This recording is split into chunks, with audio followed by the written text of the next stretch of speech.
It all started with a question. Can we, with the help of some talented friends and no budget at all, make an exciting and most importantly convincing sci-fi action short film? To answer that question, we started out with, of course, the script. From frame one, I wanted this to feel real. I didn't want anything that would break us out of the moment and feel cheap, so I wanted to write as smart as I could. To do that, we found our location first. Then I wrote the sequence around that, trying to keep it exciting while not needing too many props or specific vehicles, wardrobe, and so on. Luckily, I do know a very talented prop builder named Bill Duran who was down to create the main gun for us for free. So that was a great way to have one physical object that would boost the production value and push the vibe we wanted, which is this gritty sci-fi feel. Then we also had the device. All this was a piece of plexiglass that we cut into the shape we wanted, then glued these two black pieces on that we found at Home Depot. I don't even know what they are, we just thought they looked cool. The wardrobe was thrown together by my actor, Justin Robinson. He just went to local stores and sent me pictures of the things he found. Of course, keeping the budget in mind and spending well under $100, especially since most of it was all his own clothes. This one was also very different because there wasn't a typical script. What I wrote was just a bullet point list of this happens and then this happens.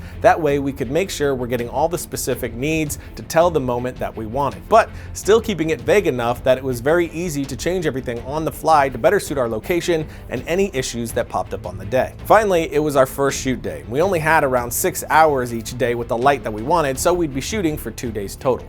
Day one started in this great black dirt area that we found, which felt otherworldly in the best way, and our crew there was just made up of 8 people, including our actor, and the second day was even less with only 6 people. The short broke up into 4 pieces for me: waking up, the chase, getting resolved, and the final face-off. Waking up was the easy part. Our actor just wakes up, surveys the area, then sees the drone in the distance and makes a run for it, which leads up to our most difficult section, the chase. What made this so difficult is it needed to feel like a fluid point A to point B action, but in reality, it was anything but that. If we look at an overhead in the film, it looks like his motion is this: across the field, through some tall grass, and to the shack. But to get that look, we had to shoot it all over the place and find a way to make it all feel like a fluid progression. So again, to look at the overhead, it actually went like this. We filmed him start his run this way and falls, then we get some running in the field going this way, then he enters tall grass over here, he runs through tall grass in this direction, then jumps the dried creek this way, jumps the fence here, runs towards the shack here, then we flip him over to the other side to actually enter the shack over here. The main thing was connecting each running section, like here with him running into the grass, then jumping the fence here. That gave us what we needed to make it all feel correct. And of course, keeping the screen direction a consistent left to right throughout was pivotal. After that, everything was pretty simple. The last challenge being the face-off. Since there is nothing there, we had to imagine where it would be and how it would all play out without anything actually in the scene to base it off of. And that was it. But the shoot was only half the work. I knew I had a lot more resources in post, so that's another thing that I relied on. What we weren't able to pull off in camera, we would do later in post. But that also meant shooting smart to give my VFX collaborators the best chance of success as possible. And this is a big part of where the decision to not show the drone a lot came in, which I actually think worked out for the best for the project as a whole. It ended up being our Bruce the Shark in some ways. But now in post, I cut the piece together quickly in Premiere so I could start getting shots off to those collaborators, and when working quickly, I try to stay as organized as possible, not just with folders, but with color coordinating my timeline as well, specifically with sound. I like to layer all my sound design here before sending it out to my mixer, so I'll create the first few tracks to be production sound, then Foley, wild sound, which wild sound is the sound we recorded on the location but by itself without picture. Then sound effects, and finally music, which of course in the beginning is just temp music. Now I can come into audio tracks and name each one correctly, and then I'll use labels on each of the groups so that I have everything clearly laid out visibly. Then once I've got my full locked pass, I can send this off to Audition to do my final mix. In Audition, all my track names and even color labels come across just as I set them up in Premiere. Then I can go through and start marking all my audio, either dialogue, music, sound effects, or ambience.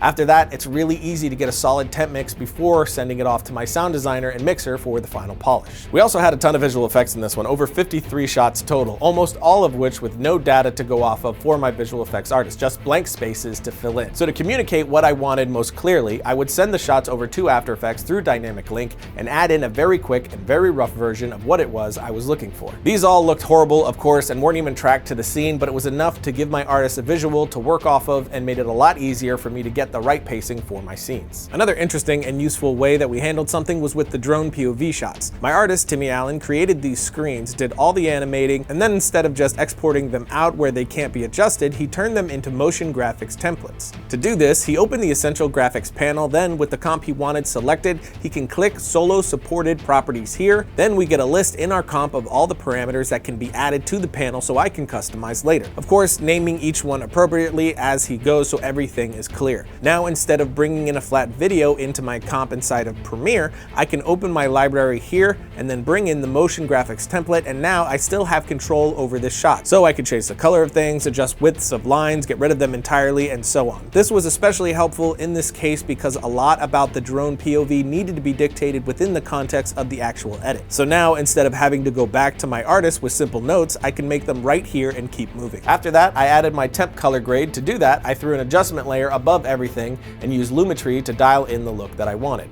Of course, getting the look hinges on how you shoot on the day, which for production, we shot on the Canon C300 Mark II and my SLR Magic anamorphic lenses. These lenses are a 133 squeeze made for standard size images like the one we were shooting. My DP was Daniel Routh from Maker Table, who did a killer job shaping all of the available light we used on this one, with the one exception of the Aperture 300D that Daniel used inside of the shack to fill in some edges. But getting back to grading, inside of Lumetri, I'm often using a LUT as a starting point, so I'll swing open the Creative tab, throw that on. If I'm dealing with Rec 709 LUTs, I'll add a utility LUT in the basic correction first. But in Creative, I can raise or lower the intensity of my applied Creative LUT if needed. Then I'll come back up to basic and refine the look with the fine parameters here. Of course, this was a run and gun shoot throughout the course of 2 days, so there was bound to be a lot of shots that needed to be balanced. For that, I added clip-specific adjustment layers under my main grade layer, then added Lumetri and corrected where needed. I almost never send out a rough cut for notes until these steps are done. I want to make sure my full vision is being communicated as much as possible before getting any eyes on it. I found that doing it this way makes it a lot easier when you're working in an accelerated timeline. With a really short post deadline and no to low budget,